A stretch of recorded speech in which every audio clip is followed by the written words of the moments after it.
और बच्चों पढ़ाई कैसी चल रही है? उम्मीद करता हूँ अच्छी पढ़ाई चल रही होगी। बेटा फिजिक्स 11 भौतिक विज्ञान 11वीं कक्षा पाठ 4 समतल में गति वेक्टर चल रहा है। आज 7वां लेक्चर वेक्टर पर। ठीक है, आज दो वेक्टरों का यानी दो सदिशों का गुणनफल देखेंगे। जैसे मैंने पिछले लेक्चर में भी इसकी भूमिका बांधी कि भाई दो वेक्टर का गुणा दो तरीके से होता है। दो वेक्टर को गुणा करें, दो वेक्टरों का गुणनफल। बच्चों ये गुणा या गुणनफल दो प्रकार का होगा, पहला और ये दूसरा, यानी वेक्टर वेक्टर इनका मैंने गुणा किया तो क्या आ जाए? अदिश आ जाए। यानी दो वेक्टर का दो वेक्टरों का गुणा किया मैंने, गुणनफल निकाला, क्या आ गया? अदिश आ गया। तो इसको हम बोलते हैं अदिश गुणनफल। क्या बोलेंगे? अदिश गुणनफल। अच्छा, इसे प्रदर्शित कैसे करेंगे कि भाई हम गुणा कर रहे हैं, अदिश गुणनफल आए, एक डॉट लगाकर दो वेक्टरों के बीच एक डॉट लगाया जाएगा। अतः सदिश जो अदिश गुणनफल है इसका नाम होता है डॉट गुणनफल। इसको डॉट गुणनफल भी कहते हैं, डॉट गुणनफल। ये डॉट गुणनफल भी कहलाएगा। ठीक है, अब इधर आ जाए दूसरे प्रकार का गुणनफल, यानी वेक्टर और वेक्टर। इस तरीके से इस प्रकार से गुणा किया जाए कि गुणनफल सदिश आए। गुणनफल क्या है? सदिश आए। ठीक है, इसको हम कहेंगे सदिश गुणनफल। सदिश गुणनफल, ये सदिश गुणनफल कहलाएगा। इसे हम प्रदर्शित कैसे करेंगे? क्रॉस लगाकर, दो वेक्टरों के बीच में क्रॉस लगाकर। इसे कैसे प्रदर्शित कर रहे हैं? डॉट लगाकर, अतः इसका नाम डॉट गुणनफल है। इसे क्रॉस लगा के प्रदर्शित कर रहे हैं तो इसका नाम है क्रॉस गुणनफल। तो इसे हम क्रॉस गुणनफल भी कह सकते हैं। तो बारी बारी से बात करेंगे बच्चों, अदिश गुणनफल या स्केलर प्रोडक्ट, या क्या कह सकते हैं इसको? Scalar product. और इसको क्या बोल सकते हैं? सदिश गुणनफल को वेक्टर वेक्टर प्रोडक्ट। ये वेक्टर प्रोडक्ट हो गया। ठीक है, तो बेटा स्केलर प्रोडक्ट देखते हैं, यानी अदिश गुणनफल। अदिश गुणनफल, अदिश गुणनफल की बात करते हैं। ठीक है, जैसे मान लो बेटा मेरे पास दो सदिश हैं, वेक्टर ए और वेक्टर बी, और इनके बीच का कोण थीटा बन रहा है। दो वेक्टर ए और बी, उनके बीच का कोण कितना है? थीटा के बराबर है। ठीक है, तो जो अदिश गुणनफल होता है इसे हम कैसे शो करते हैं, प्रदर्शित करते हैं? ए डॉट बी, और ये बराबर होता है यानी ए का परिणाम, ठीक है, ए और बी का बी, और कॉस थीटा। यानी ए वेक्टर का मैग्नीट्यूड ले लिया, बी वेक्टर का मैग्नीट्यूड ले लिया और कॉस थीटा कर दिया। थीटा क्या है? इन दोनों सदिशों के बीच का कोण। ये ए सदिश का परिमाण है और ये बी सदिश का परिमाण है। परिमाण में वेक्टर जो है एरो, उसे हटा दो तो परिमाण लिखा जाएगा ये। तो मैग्नीट्यूड यानी ए और ए डॉट बी बराबर ए का मैग्नीट्यूड गुणा बी का मैग्नीट्यूड और इनके कॉस थीटा। कोज्या का यानी थीटा का कोज्या लेना, कॉस थीटा। ठीक है, अब एक चीज देखिए बच्चों, यहां पे अगर मैं बी कॉस थीटा कर लूं, इसे बी कॉस थीटा कर लूं और यहां से एक लंब डालूं, यहां से एक लंब डालूं, ये ओ लिख दूं और यहां पर ये क्या लिख दूं? ये मैं मार्क कर दूं, लंब डाल रहा हूं, इसे मैंने लिख दिया पी। ठीक है, और ये लिख दिया मैंने एम, ओ एम पी। अब इस ओ एम पी के अंदर देखें, ओ एम पी एक त्रिभुज बन रहा है। ठीक है, इसमें यहां पर कॉस थीटा निकाले। इस त्रिभुज में कौन सा त्रिभुज? त्रिभुज ओ एम पी, त्रिभुज ओ एम पी। क्या निकाले इसमें? कॉस थीटा निकाले। कॉस थीटा यानी आधार बटा कर्ण। तो आधार इसके अंदर बच्चों देखिए ओपी, ये आधार हो गया, कर्ण हो गया ओ एम, ओपी बटा ओ एम। ठीक है, अब मैं क्या करता हूं, ओ एम, ओ से एम तक, ओ से एम तक क्या है बच्चों? ओ से एम है वेक्टर बी का मैग्नीट्यूड। ओ से एम क्या है? वेक्टर बी का, ओ से एम जो लंबाई है बी वेक्टर की लंबाई यानी उसका परिमाण है, यानी बी के बराबर है। इसका मैं गुणा कर दूं यहां पर, अतः ओपी बराबर हो गया O M cos theta. O M में लिख दूं यहां पे बी, तो बी कॉस थीटा। इसका क्या मतलब हुआ कि भाई ओपी जो है बी वेक्टर का वियोजित भाग है, या वो घटक है जो ए वेक्टर पर गिर रहा है। ए वेक्टर ये रहा और ओपी ए वेक्टर पर ही है, यानी ओपी कहां पर आ रहा है? ए वेक्टर के ऊपर।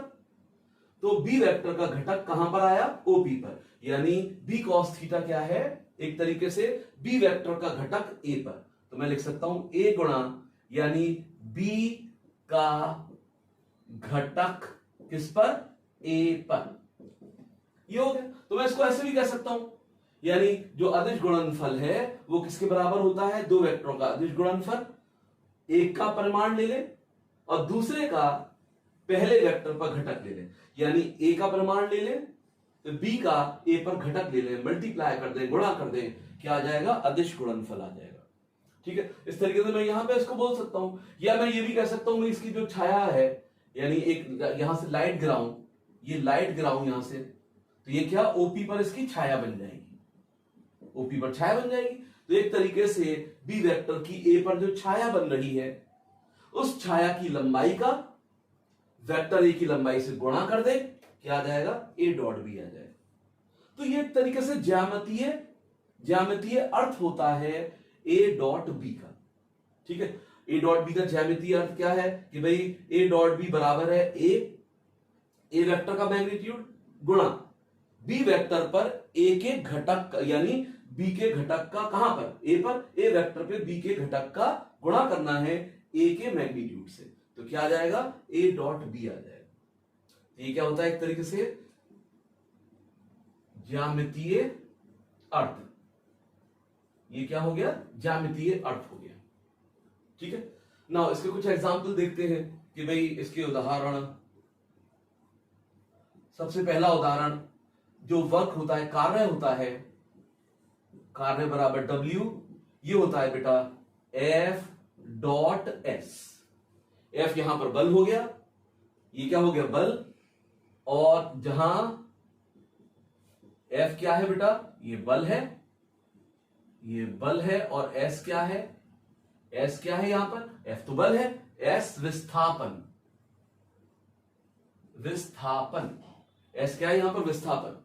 यानी बल और विस्थापन का डॉट प्रोडक्ट कर दिया जाए तो कार्य आ जाता है। तभी तो आप फॉर्मूला लिखते हैं, ऐसे ओपन करें, खोलें ऐसे, एफ एस कॉस थीटा। ये पुराना 9th का फॉर्मूला है, कार्य बराबर एफ एस कॉस थीटा। ठीक है, दूसरा उदाहरण मैं इसी कार्य से आगे बढ़ता हूं। यहां पर बेटा अगर हम शक्ति लिखते हैं, शक्ति ये क्या होता है? कार्य बटा समय।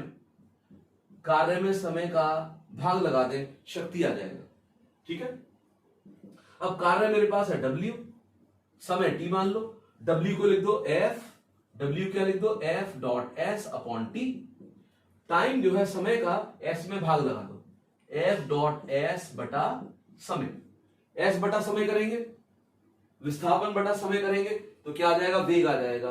तो F गुणा वेग। तो बेटा यहां पे F बल और वेग का जो डॉट गुणनफल है वो शक्ति होता है। तो इस तरीके से बहुत इंपॉर्टेंट एग्जांपल्स होते हैं इसके। ठीक है, तो हमें ये ध्यान रखने चाहिए ना। उसकी कुछ गुणों की बात करते हैं, स्क्रीनशॉट ले लीजिए।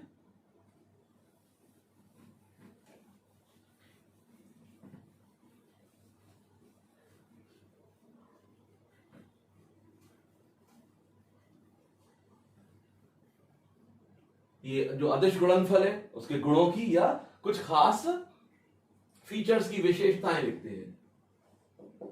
ए डॉट बी गुणनफल की विशेषताएं।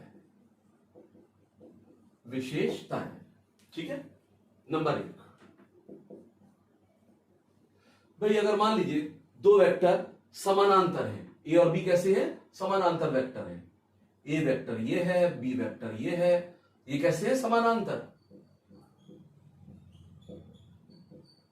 समानांतर सदिश है तो इनके बीच बच्चों कोण कितना हो गया 0 डिग्री, एक ही दिशा में है, कोण कितना हो गया 0 डिग्री। तो इस वक्त इनका ए डॉट बी क्या होगा, यानी ए का मैग्नीट्यूड, बी का मैग्नीट्यूड और कॉस थीटा, थीटा यहां पर क्या है 0 डिग्री और कॉस 0 डिग्री का मान 1 होता है, तो ये क्या आ गया ए बी। तो ए डॉट बी का ये मान अधिकतम होता है, ठीक है। ये मान क्या है बच्चों, ए डॉट बी का अधिकतम है, ये अधिकतम हो गया, ठीक है।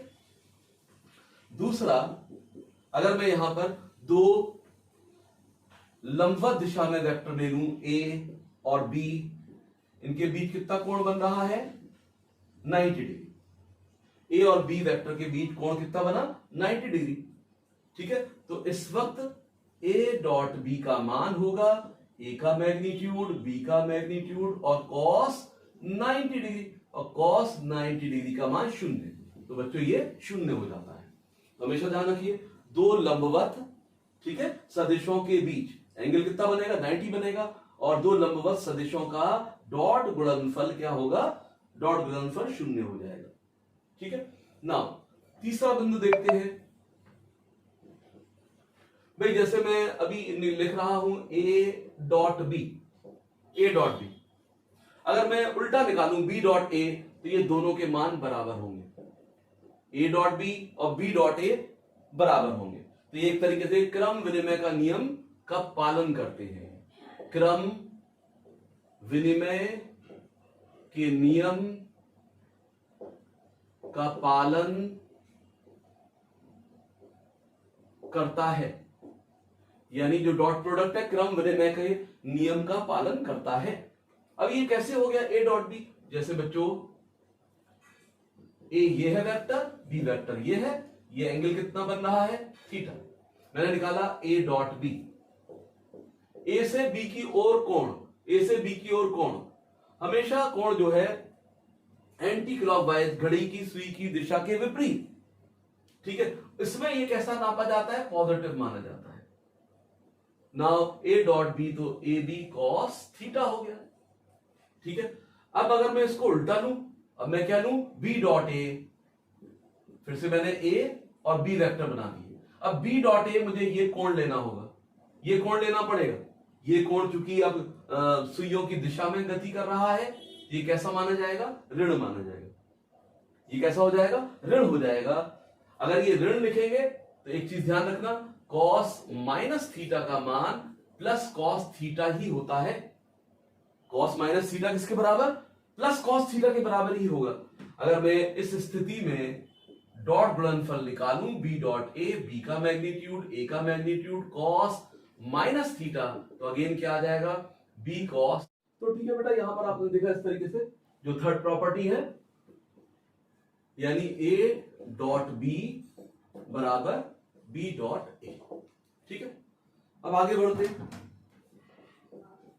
जो गुणनफल होता है अदिश गुणनफल, ये वितरित भी हो जाता है, यानी यह वितरित हो जाता है, यह वितरित हो जाता है। इसका मतलब क्या है, जैसे ऐसे समझिए 2 गुणा 5 प्लस 2 ऐसे लिखा है, तो बेटा पहले 2 से 5 का गुणा करो, फिर प्लस लगाओ, 2 गुणा 5 प्लस लगाओ, फिर 2 से 2 का गुणा करो। इसी प्रकार वेक्टर में ए डॉट बी प्लस सी, पहले ए डॉट बी ये हो गया, फिर ए डॉट सी, तो उसको हम कहते हैं कि भाई ये गुणनफल जो है बिल्कुल जैसे हमारे जो यहां पर ये नंबर्स होते हैं गणित के अंदर वितरित हो जाते हैं नंबर, वैसे ये भी वितरित हो जाता है, ठीक है ना। आगे बढ़ते हैं। अब जैसे बात करें हम कि भाई जो हमारे पास लंब कोणीय एकांक सदिश होते हैं, लंब कोणीय एकांक सदिश, याद करिए आई कैप, जे कैप, के कैप, यानी अगर मैं यहां पर ऐसे बना दूं, ये एक्स अक्ष, ये वाई अक्ष और ये जेड अक्ष, तो बेटा एक्स अक्ष की दिशा बताने वाला एकांक सदिश कौन है? आई कैप। और वाई एक्स की दिशा कौन बताएगा? जे कैप। और जेड एक्सिस की कौन बताएगा? के कैप। और ये सभी आपस में 90-90 के कोण पर होते हैं। एक्स वाई जेड तीनों क्या है? तीनों अक्ष 90-90 के कोण पर है। ठीक है, अब यहां पे हम बेटा यहां पर बात करते हैं, जैसे आई कैप, पहले I cap dot I cap, I cap dot I cap निकाले, यानी आई कैप का वेक्टर के साथ ये स्वतः गुणन भी कहलाता है। इसको हम स्वतः गुणन भी कहते हैं, यानी वेक्टर का अपने वेक्टर के साथ। ठीक है, तो बेटा यहां पे आई कैप डॉट आई कैप, तो पहले आई कैप का मैग्नीट्यूड, फिर इसका मैग्नीट्यूड, और फिर कॉस आई कैप वेक्टर का वेक्टर पर एंगल क्या होगा? वेक्टर का अपने साथ खुद के साथ एंगल 0 डिग्री होता है। बेटा एकांक सदिश है, इसलिए जो आई कैप इसका मैग्नीट्यूड होगा 1, जे कैप मैग्नीट्यूड 1, के कैप का मैग्नीट्यूड परिमाण 1, सबका 1-1 होगा। ठीक है, तो बेटा ये 1 हो गया गुणा 1 हो गया, और cos 0 डिग्री इसका मान 1, तो ये 1 आ गया। तो आई कैप डॉट आई कैप हमेशा ध्यान रखेंगे क्या होगा? 1 होगा। ऐसे ही जे कैप डॉट जे कैप 1 होगा, के कैप डॉट के कैप ये भी 1 होगा। अब मैं आपस में इनका करूं, अभी तो स्वतः गुणन किया है, अब आपस में एक दूसरे के साथ करूं, यानी अब ले लूं मैं आई कैप का जे कैप के साथ, आई कैप डॉट जे कैप। ठीक है, ये गुणनफल करना है, तो भाई पहले का मैग्नीट्यूड परिमाण आई कैप का, जे कैप का परिमाण, और कॉस अब आई कैप जे कैप, इनके बीच कोण कितना बन रहा है? 90 डिग्री। तो 90 डिग्री का मान 0, तो ये सारे 0 हो गए। ठीक है, तो आई कैप जे कैप 0, जे कैप के कैप ये भी 0, के कैप डॉट आई कैप ये भी क्या हो गया? 0 हो गया, के कैप डॉट आई कैप ये भी 0 हो गया। ठीक है, अब इसका उपयोग करके हम ए डॉट बी को घटकीय रूप में लिखें, मतलब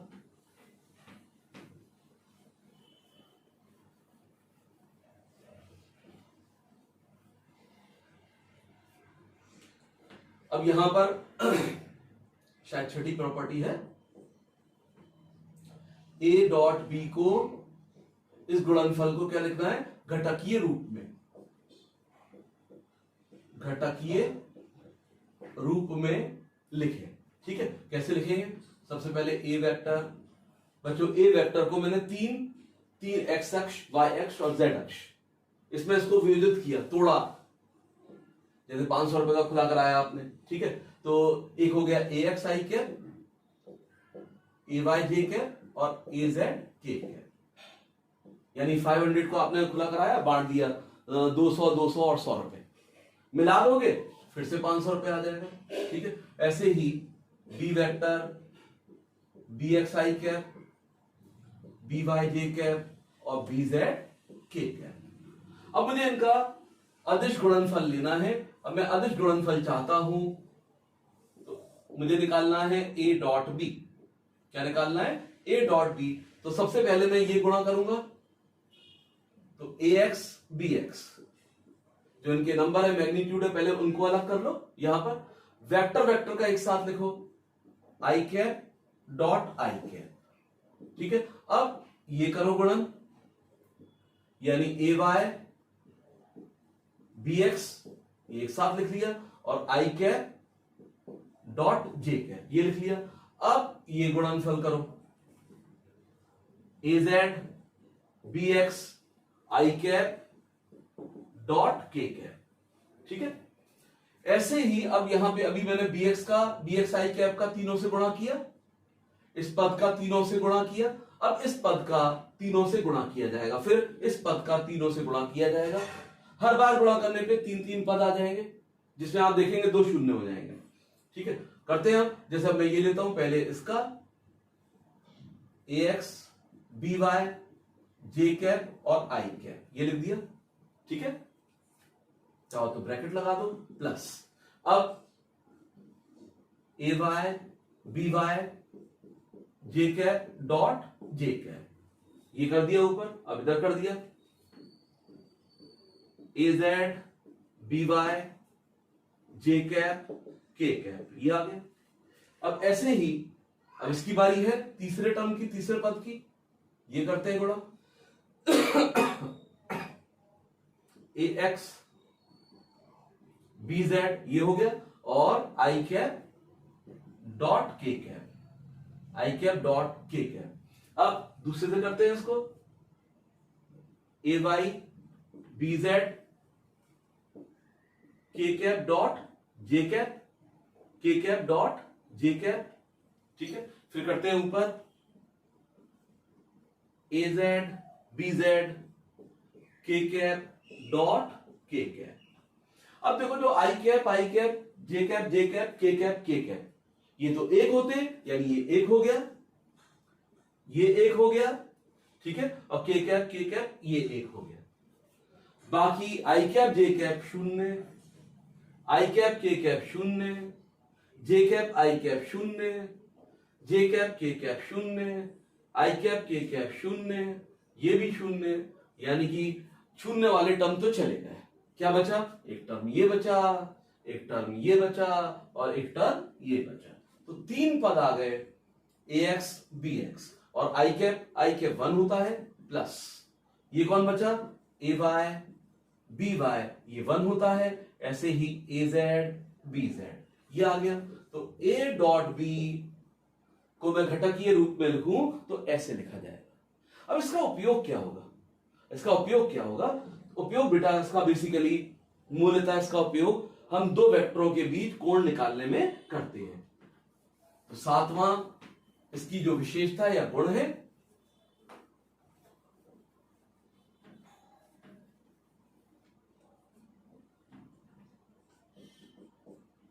दो यानी ए व बी वेक्टर के बीच कोण, ए और बी वेक्टर के बीच का कोण, ठीक है।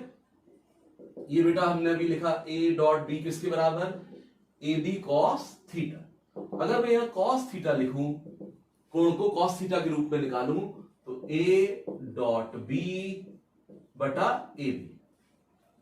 अब ए वेक्टर फिर से वही घटकीय रूप में लिखता हूं, ए एक्स आई कैप, ए वाई जे कैप, ए जेड के कैप, वाह। बी वेक्टर बी एक्स आई कैप, बी वाई जे कैप, बी जेड के कैप।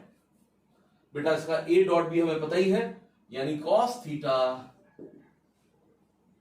पहले चाहे तो लिख दे A dot B, A dot B is equal to direct A dot B के लिए अब क्या करा करिए आप, सब में मल्टीप्लाई मत करो बी एक्स आई कैप का, बस इसी में ऊपर वाले जहां आई कैप ये गुणा करो जे कैप के साथ, के कैप का के कैप के साथ, यही पद रहेंगे। बाकी आई कैप जे कैप शून्य, आई कैप के कैप शून्य, जे कैप आई कैप शून्य हो गया, जे कैप के कैप शून्य हो गया, के कैप आई कैप शून्य, के कैप जे कैप शून्य। सिर्फ ये वाले पद अपने ऊपर वाले पदों से इनका गुणनफल होगा ए X B X, A Y B Y, A Z B Z, ये हो गया। अब बेटा यहां पे ए का मैग्नीट्यूड, जो ए का मैग्नीट्यूड है वो कैसे निकाला जाएगा? जो ए वेक्टर का मैग्नीट्यूड है A square X, A square Y, A square Z. ऐसे ही बी का मैग्नीट्यूड निकाला जाएगा B square X, B square Y और बी स्क्वायर जेड। तो बस अब कॉस थीटा क्या हो गया आपके पास? कॉस थीटा क्या बना बच्चों? Cos theta A dot B upon A B, A dot B A X B X, A Y B Y, A Z B Z बटा, इसका डिवाइड करना है under root of A square X, A square Y, A square Z, ठीक है। ऐसे ही यानी ए का मान बी का मान, ए का मान ये है, बी का मान ये है, B square X, B square Y and B square Z. तो ऐसे बच्चों इनके बीच हम कोण निकाल सकते हैं, ठीक है। अब एक क्वेश्चन देखते हैं, बहुत अच्छे अच्छे क्वेश्चंस होते हैं इस पे, आसान क्वेश्चन है, इंपॉर्टेंट क्वेश्चन है। नीट वगैरह में, मेंस में, आईआईटी मेंस में खूब क्वेश्चन आ जाते हैं इनके। अब देखिए जैसे एक प्रश्न लिखते हैं, यदि एक बल F बराबर 2I cap minus J cap plus 3K cap Newton, यदि एक बल किसी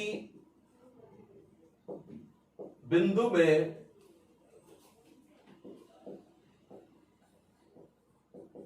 विस्थापन I cap plus J cap minus K cap, यदि एक बल किसी बिंदु में विस्थापन इतना उत्पन्न करता है या करता है, तो बल द्वारा किया गया कार्य निकालो। बल द्वारा किया गया कार्य निकालो। ठीक है, तो बस बेटा अब यहां पे बल, जैसे हमने एग्जाम्पल देखा था, जो कार्य होता है, कार्य बराबर F.S। ठीक है, बल और विस्थापन का अदिश गुणनफल, डॉट गुणनफल। तो बेटा अब यहां पे डॉट गुणनफल करोगे, F बराबर क्या है, F वेक्टर बराबर 2I cap minus J cap plus 3K cap. अब देखो J कैप खाली है तो 1 चिपका दो यहां पर, S विस्थापन वेक्टर I कैप 1 ये लगा दो। ठीक है, अब माइनस प्लस J कैप है 1 ये लगा दो, माइनस K कैप है 1 ये लगा दो, ये हो गया। बस अपने से ऊपर वाले मल्टीप्लाई करो, ये ऊपर वाले गुणा करो, चिन्ह सहित गुणा होंगे, तो 2 गुणा 1 प्लस, अब ये 1 गुणा माइनस 1, 1 गुणा माइनस 1, माइनस चिन्ह है इसका। ठीक है, प्लस माइनस 1 गुणा 3, तो ये 2 हो गया, ये माइनस 1 हो गया। ठीक है, और ये माइनस 3 हो गया, यानी 2 माइनस 4 माइनस 2, यानी किया गया कार्य कितना हो गया, किया गया कार्य -2 जूल के बराबर। तो इस तरीके से बेटा हम यहां पर इसको कर सकते हैं।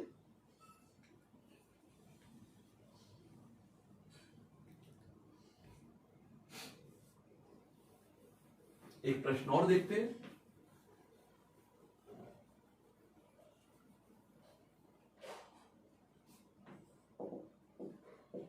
यदि A 2I cap 2J cap plus K cap तथा B vector lambda I cap plus 2J cap plus K cap, 2K cap कर लीजिए।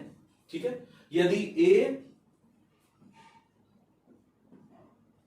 A वेक्टर तथा B वेक्टर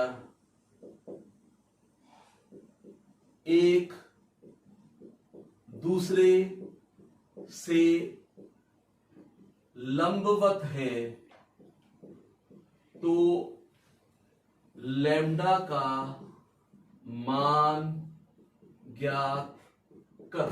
क्या निकालना है, लैम्डा का मान निकालना है। यदि 2 वेक्टर, ये नीट और IIT मेंस के लिए क्वेश्चन बहुत अच्छा है, आ जाते हैं नीट में, तो बहुत आते हैं ऐसे क्वेश्चन।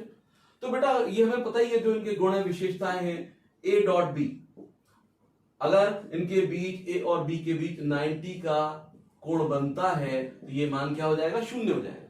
तो A डॉट B निकाल के 0 के बराबर चिपका दो, लैम्डा आ जाएगा। अब A डॉट B यहीं से निकाल लो, A डॉट B इसे यहीं निकालो, 2 इंटू लैम्डा, ठीक है, प्लस 2 इंटू -2 प्लस, अब ये 1 चिपका दो यहां पे, 2 इंटू 1, अब देखो 2 लैम्डा ये हो गया, -4 ये हो गया, प्लस 2 ये हो गया। अब ये कितना मान हो गया, 2 लैम्डा -2। बेटा चूंकि ये लंबवत है तो 0 के बराबर होने चाहिए। A डॉट B किसके बराबर रख दो, 0 के बराबर। 2 लैम्डा -2 इज इक्वल टू 0। 2 को इधर ले जाइए, तो 2 लैम्डा -2 इज इक्वल टू 0, 2 को इधर लाइए, 2 lambda is equal to 2, 2 lambda किसके बराबर, 2 के बराबर, अतः लैम्डा इज इक्वल टू 2/2 यानी 1। तो चलो बच्चों इतना ही रखते हैं आज।